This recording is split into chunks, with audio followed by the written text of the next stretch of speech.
This is a special one, man. This one is near and dear to my heart because, look, no matter how lofty our goals and no matter how big our vision and the things that we want to accomplish, it all starts from here. It all really does start from here. For all of us, we sometimes struggle. We feel like we're on pause. We're trying to run, but we're not getting anywhere. It's like we're on a treadmill or we're on pause. Like our intentions are good. We want to do the things. We know that we have a lot of potential inside. But for some reason, over and over again, we continue to disappoint not other people, but ourselves. I've been there. And sometimes I still have to fight that person. So in this video, I want to talk about how we get rid of the victim mentality and become creators. Ready for it? Let's go.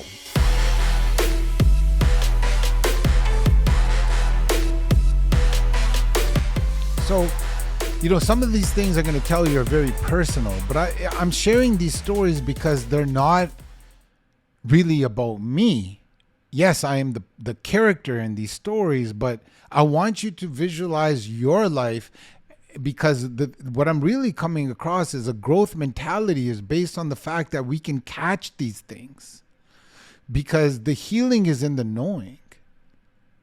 All of these beliefs and things are going to continue to come up, but the healing is in the fact that you catch them so they don't interfere, right? It's when you don't know and then you react to them, that's when things are pretty crazy. Okay, so self-pity. Let's talk about self-pity.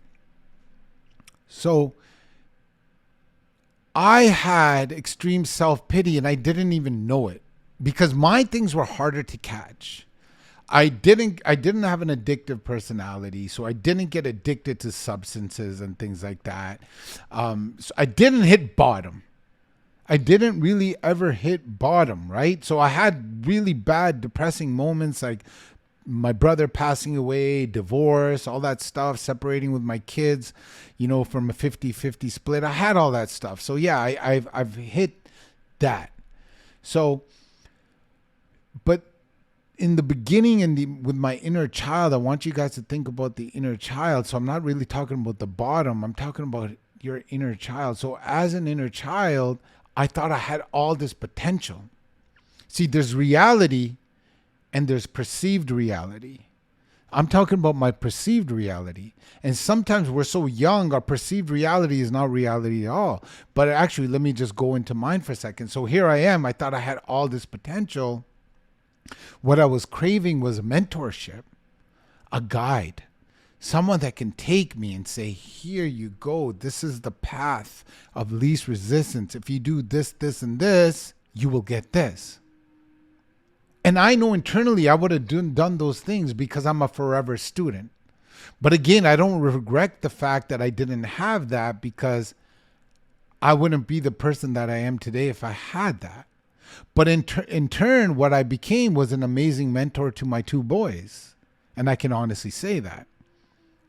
All right. So in order for me to be an amazing mentor to my two boys and all the realtors and everybody else that I'm coaching in entrepreneurship, I had to solve my own self-pity.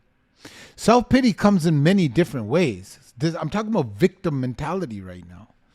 Okay. So let me give you an example. Let's say you guys are married out there, right? You're married out there, and let's say one day, I'm going to talk to the guys here for a second. Let's say the husband, they take out the trash, they went to the grocery store, they did all the dishes, they packed the kids' lunches, they dropped the kids off at school, and then they went off to work. And on the way to work, they said, hey, babe, the groceries that I got, can you just put them away? And then your wife turns around and says, oh, you just left them on the counter? Like you just left everything on the counter? Well, I'm busy too. Fight time. Let's go, right? So reality, why does that turn into a fight? Because A, you're making it a transactional thing. A relationship should not be a transactional thing. But let's face it, those things happen. You keep score. But if you are really diving deep, for me anyways, it was self-pity. I was like, here I am. I did this. I did that. I did this. You didn't see me. You didn't see me. And you're not appreciating me. And you're not, the law of reciprocity is not there. I'm doing, so you should do. So all these feelings turn into the fact that like, oh my God, I'm doing all these things. If we catch that by the root, that's self-pity. That's a victim mentality. So now, not 100% of the time, but a good part of the time, when that happens to me now, I catch my self-pity and I substitute it. And I will say something like, hey man, I'll change it to gratefulness. I'll be like, yo, how lucky am I? God, how lucky am I that I have the ability to do all of these things? I'm a strong person. Thank you. I live in gratefulness. Thank you so much for giving me this. Not everybody can do all these things without complaining. Not everybody has the ambition to do all these things so they can move on to their business day or going to the gym or whatever you're doing after all those things. So the point is becoming a creator of your life. And in how you become a creator in your life is you live in gratitude is a hack. Victim, same instance. I did all the chores. Now I ask my wife to do something. She says no. So I fight with her because I feel self-pity and I want to make it a transactional relationship instead of thinking, hey, you know what? Same situation. I'm like, hey, thankful. Man, I have the ability to do that. If you want to get cocky with it, if you're the type of person that needs to get cocky with it so you don't fight, so you might have layers to this. You might be able to think, because you're mad at that point, you could just have in your mind, hey, you're not on my level. I have the ability to do all these things and you don't. Whatever causes you not to have that fight. But then over time, I want you to replace that cockiness to gratefulness. Instead of saying you're not on my level, which will work, it's a hack. It's an in-between hack when you're mad because you're getting that satisfaction. Instead of yelling at her, you're like, you're not on my level. You feel good and you're like, okay, I can do all these things and you're fighting. Eventually, I want you to change that to gratefulness. Because the more grateful you are, the better you can create. See, I'm a strong proponent in the fact that we're not victims, we're creators. The only reason that we're victims is because we never healed ourselves. We never healed our inner child. We didn't take the time to go ahead within and actually dig deep. You know what I'm saying? I suffered in relationships.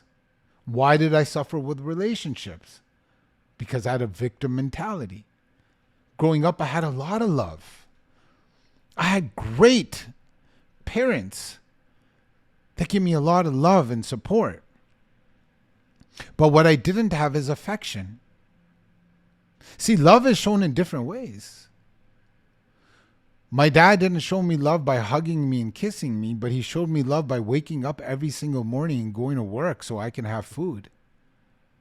Never calling in sick, even when he was tired. I appreciate him. I love him. My mom, same way. Always making sure that she had my back, always, cooking and being there for me and doing my laundry, just being honest. So I had a lot of love. But what I focused on was affection. I never got a lot of hugs and kisses. So when I got in these relationships and I started getting these hugs and kisses, it became like a drug. And because I liked the affection part so much, because that's what my inner child was craving, I would ignore the red flags. I'm talking about relationships with women in my example, and as male friends, the people that I hung out with, because I hung out with people that would do a lot of stupid shit. So I would be in a lot of stupid ass environments and stupid situations which I would never should be in. Some of them criminal that I had to witness. You know what I'm saying? Why would I put myself through that? Because the dudes gave me affection. They had my back. I had their back. They were tough. They were strong.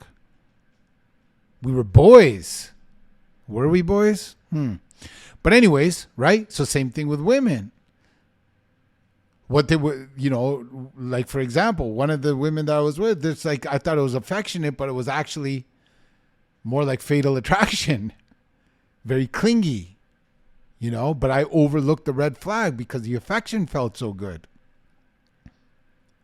So obviously I'm spiraling into this victim mentality where I'm having bad relationship with friends and bad relationship with women. And now I'm the victim because I'm a good person.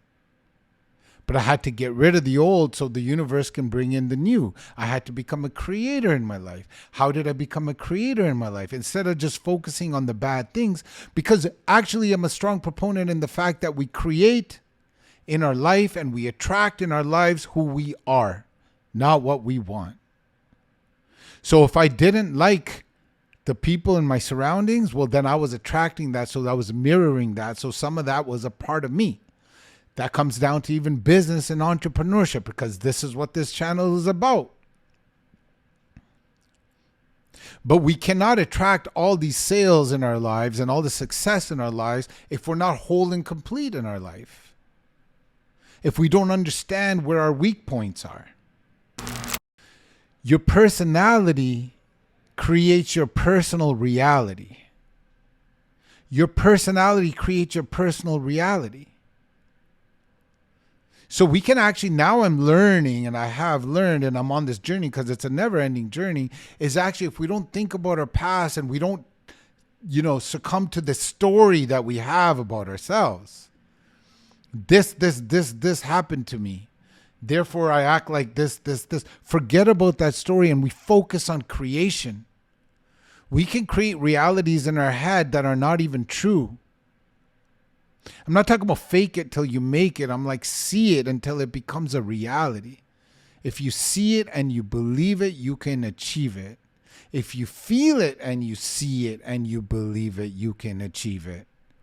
So if you want to be rich, if you want to be financially free, if you want to be successful in business, if you want to have a lean, muscular body, you can picture it in your head. And it's like repetition.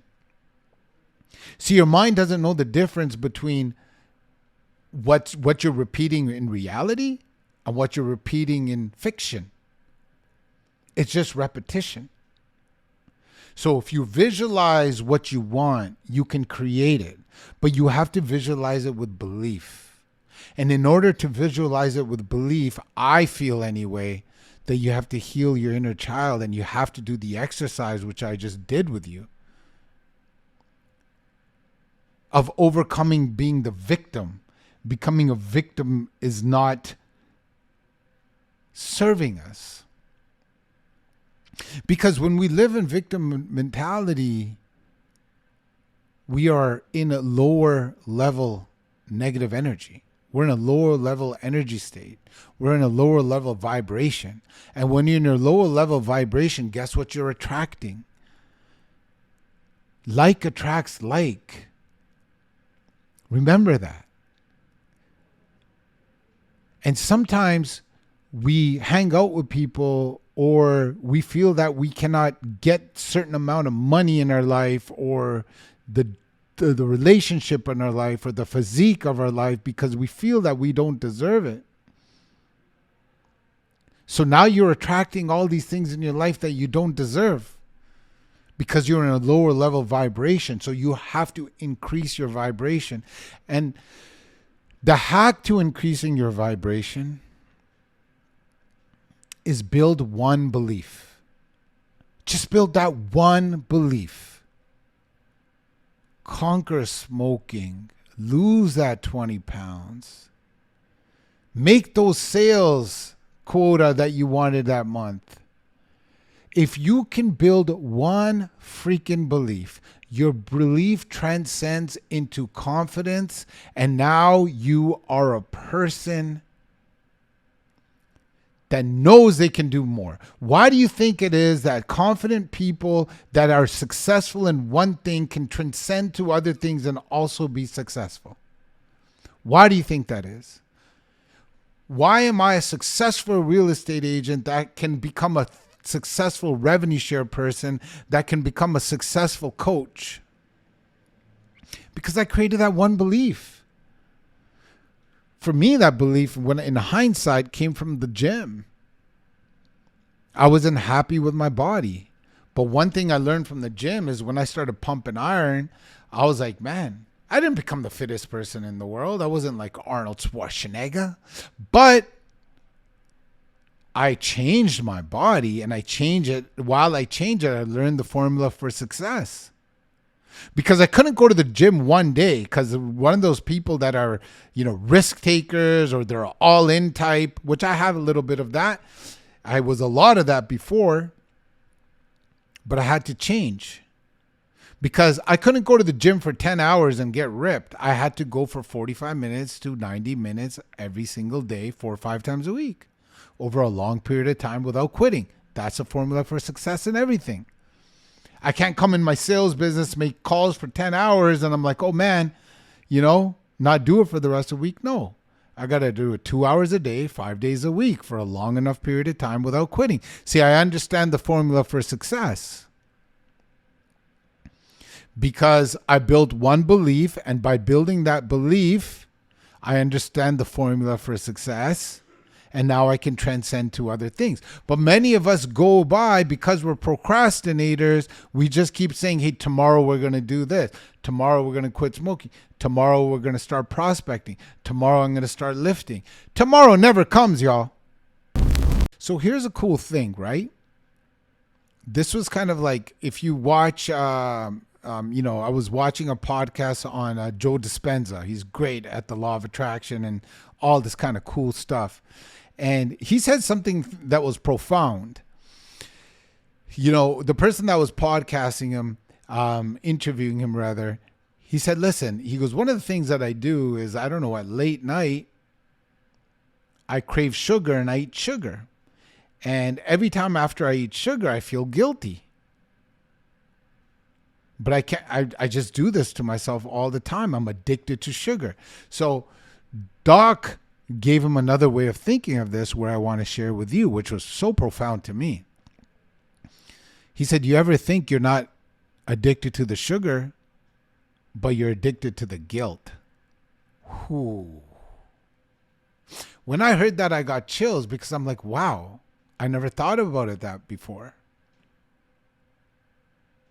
We're not addicted to the action. We're not addicted to the behavior, right? So it's not the behavior of this person eating the sugar. We're not addicted to the behavior. We're addicted to the emotion. That is deep. So in order to get rid of that, we have to make sure that we feel worthy and we're people that, we do deserve success. I'm still thinking about that. Whatever that does to you, I don't know. But what that did to me, I was like, wow. Because, I study this stuff. And just like you're probably watching this video. I'm sure you watch other people's videos. I'm sure you're into self-development because, hey, you know what? If you're in business and you're an entrepreneur and you're not in self-development, good luck.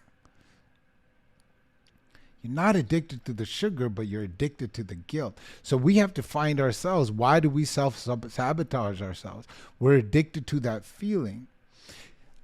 Again, I told you, I'll tell you personally, because I want to be vulnerable and authentic. I'm not saying I was addicted to, but I knew I thrived in chaos. Like we could be in a burning building, man. All of us, all of you watching, we're in a burning building. I'm getting out. Because I was so used to chaos and I became so good at thriving in chaos. Because as I was growing up, as a teenager, young adult, and adult, I was in so many chaotic situations that I became really good at it. Honestly, I remember I had a gun pointed at me at one time in my back. And I was calm. And then a situation happened. I got away and I hid and I was calm. This was at a jewelry store. It was at a jewelry store. I was shopping for jewelry. The jewelry store got robbed. I had a gun in my back. I was calm for some crazy reason. Then all I heard was smash. And I was negotiating the guy about the jewelry piece I wanted to buy. And all I heard was smash. boom, and all the robbers are taking the jewelry. And as I heard the smash, I felt the gun stop pointing at my head. And as the gun's pointing back, I'm like, yo, man, chill, bro. I'm not looking at you. And I'm just walked away to my corner. When I heard smash, I just hid behind like there was a pillar there. I was like, holy, my heart was beating, obviously. I'm not a psychopath. I didn't like that situation, but I was calm. And I was looking for my way out. Here's the crazy part that bewilders me till this day. And this is just one story of many. I could tell you more. The thieves went out. They took their jewelry. They bounced. Instead of me running out of that store, I went back calmly and I started renegotiating with the guy. I'm like, yo, so are we good with that deal? Da da da. Give me your card. Psycho. I thrive. And at that point, I was so used to chaos, I thrived in it. So for me, I was like, am I creating chaos in my life because I'm thriving in it? So I started attracting chaos. All the friends that I used to be hanging around with, they're chaotic. And they would ask me for advice. And then as I got older, I'm like, dude, man, why am I hanging out with these people? It's because I thrived in chaos. You know what I'm saying? I no longer allow chaos in my life, by the way. Right? But if I didn't catch that pattern, I would get in chaotic relationships with the opposite sex because I thrived in it. Now my life is peaceful. I got rid of that. But unless I did these exercises of being the creator of my life rather than the victim, I would never know this. Unless I did the healing of my inner child and understood. I don't have to get into in this video why I was loved chaos and stuff. I was just really good at it. So you create things. But I'm better in peaceful situations. Now I crave peace. I love peaceful situations, obviously, okay, that are non-hectic. Sometimes we can be addicted to the negative emotions or the negative things in our life. But what we really want to do is we want to make sure, especially in business, that we take a holistic approach. We have to be creators in our life. Right? And in order to be good creators in our life, we need to be good students. One of the reasons why a lot of, my saving grace, everybody has a superpower, right? My saving grace is that fact that, thank God, literally thank God that I never let I don't want to say never, but my ego didn't have a hold of me so much. I'm an empathetic person, right? Therefore, it was easy for me to be a student. I love being a student because I'm thirsty for knowledge. I'm not a teacher or a coach. A lot of people call me that, and they come to me for that. But I am just a great student, and because I was such a great student, people started asking me how you did this and how you did that. So what I'm trying to portray here is like, we need to become students. And if we think we know everything, then you do. Congratulations, but that's your ego. And in order for us to go through a growth mentality, we have to become students. The best entrepreneurs are students. They have coaches. They have mentors. Guys, this video can go on and on, right? So I better put a stop to it at some point. All right, but I want to end it off like this. Research your life. Take some data of your life. Feel how you were as an inner child. Write it down. Then look at how that affected you. Figure out the solutions. But the solution is just in the knowing. So just by you writing it down, now you know that. Make a promise to yourself that you're going to try to catch it and not let it affect you. And you throw it away, man. That is no longer your story. Because if you keep repeating that or keep thinking that you're like this or keep talking about how you were a victim, well, that's what you're going to attract. Then you throw it away. Now you're an empty slate. And as an empty slate, know that you could create anything you want out of life. That perfect body, that perfect relationship, all the money in your bank account is just one thought away. Hopefully you guys enjoyed this video. If you got some value from it, give me some love. Hit that subscribe button. We'll see you on the next one, y'all.